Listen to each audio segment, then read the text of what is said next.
Hey guys, we're on week 7. So historically at my internship, they have several ways of decision making techniques. One is through the use of in-person meetings that are monthly staff meetings, and it's usually spearheaded by a social work supervisor. And they do engage with us at times and will ask our input on some of the smaller scale decisions. They also send out anonymous surveys, which sometimes gives people the opportunity to speak up about things that they might not have felt comfortable saying in front of the group, because in those group decisions, sensitive subjects can be difficult to bring up, and of course contribute your input into those matters. So those anonymous surveys do help contribute to the local office.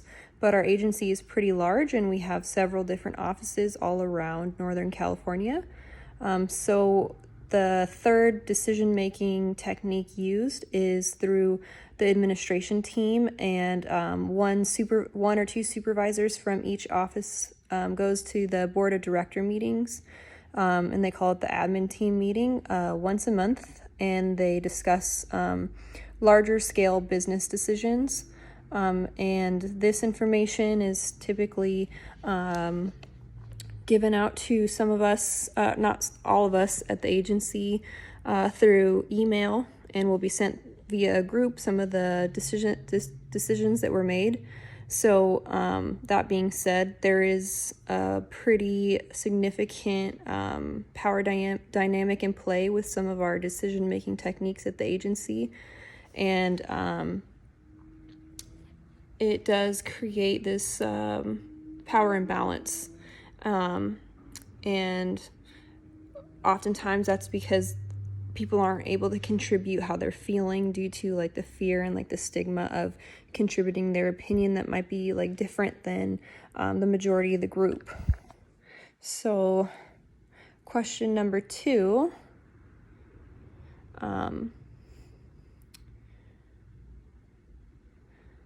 would democracy or a consensus decision-making process be a helpful tool in your work?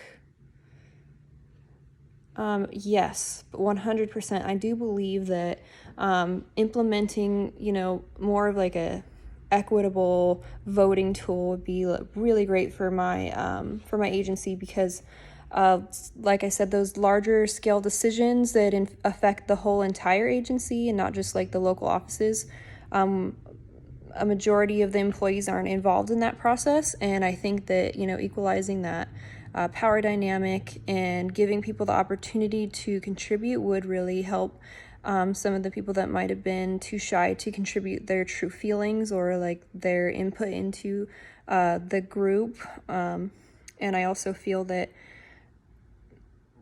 many of the stakeholders at our agency just aren't able to contribute at all. So let's say, for example, during those monthly staff meetings, transporters who are in the field don't get the opportunity to even attend the staff meeting, so they aren't even able to contribute their input, even if they felt comfortable doing that at the staff meeting, because they can't even be present for it.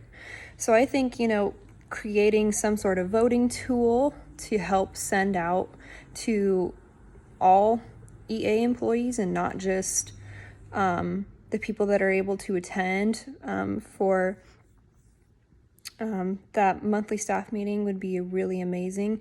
And also those larger scale decisions, that's a pretty major flaw I see in my company, because there some of us who are considered what's the term for it,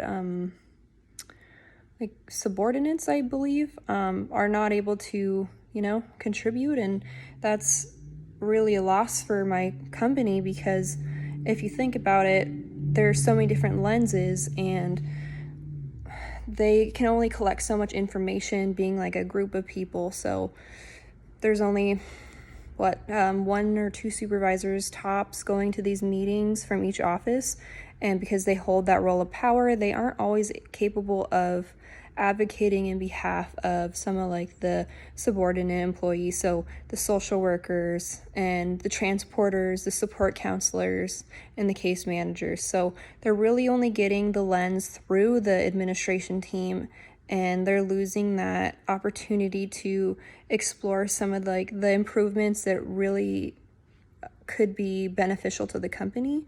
And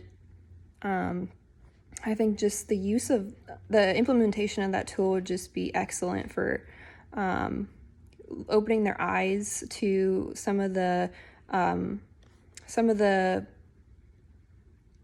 comments from like some of the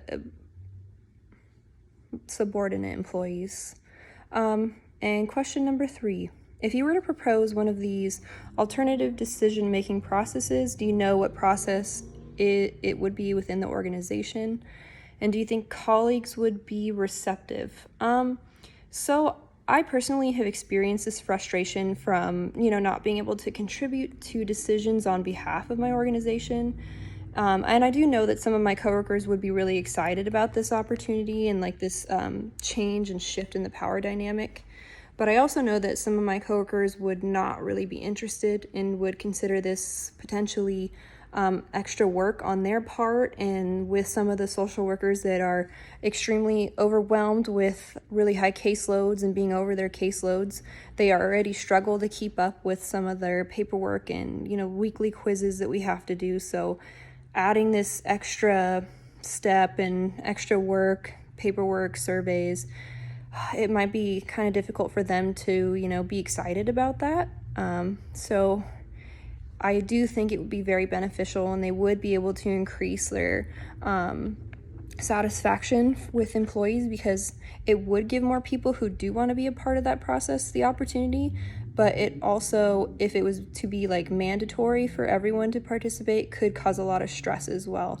So I do see the benefits and the positives from both perspectives, but I definitely see some need for improvement, and I would love to see this implemented in the workplace. So thank you guys. Hope to hear from you soon.